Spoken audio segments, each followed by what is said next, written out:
Big Slick here, and today's project is to update the firmware on an Olympus Camedia C-7000 digital camera.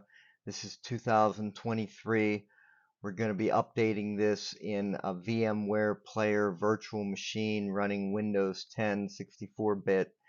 Once the camera is connected to the virtual machine, we will use the Olympus Digital Updater software to find and install the updated firmware. So right now the camera is being recognized by Windows 10 in the virtual machine, and we can launch the software.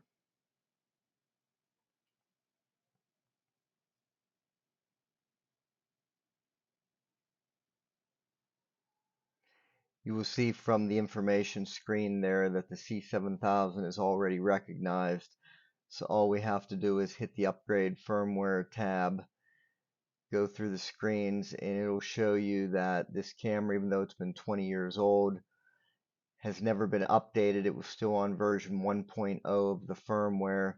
If you get the details of the firmware update, it just seems like there's some small tweaks to some language packages and that, but being that it's newer, sometimes there's some undocumented features as well. We're going to go ahead and update it.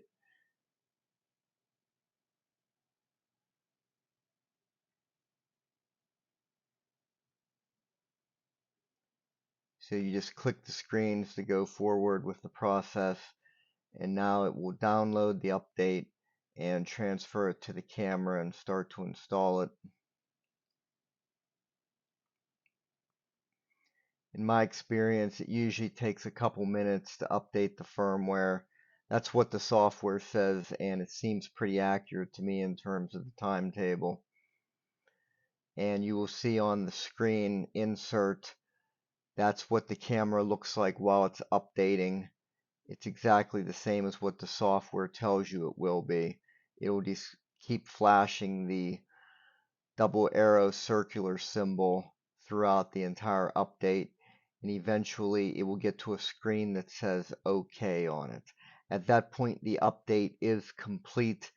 You turn off the camera and then turn it back on, connect it to the computer again by USB, just like you normally would.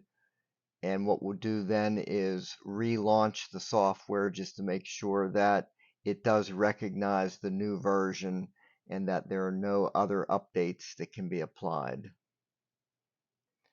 So right now, I will be patient and wait for this update to complete.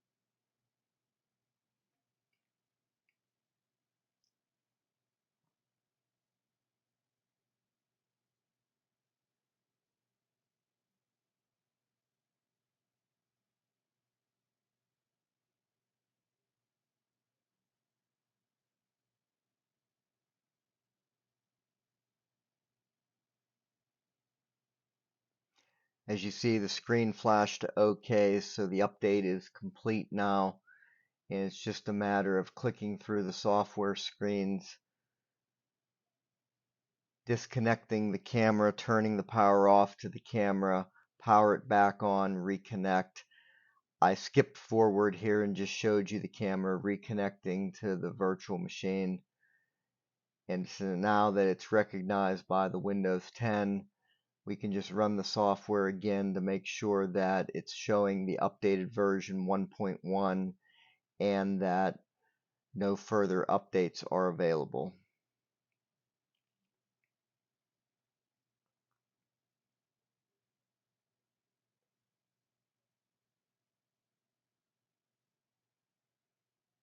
And as you see, there are no more updates, and we have the correct version of 1.1 now installed on the camera. So this process can still be done even though this camera is almost 20 years old.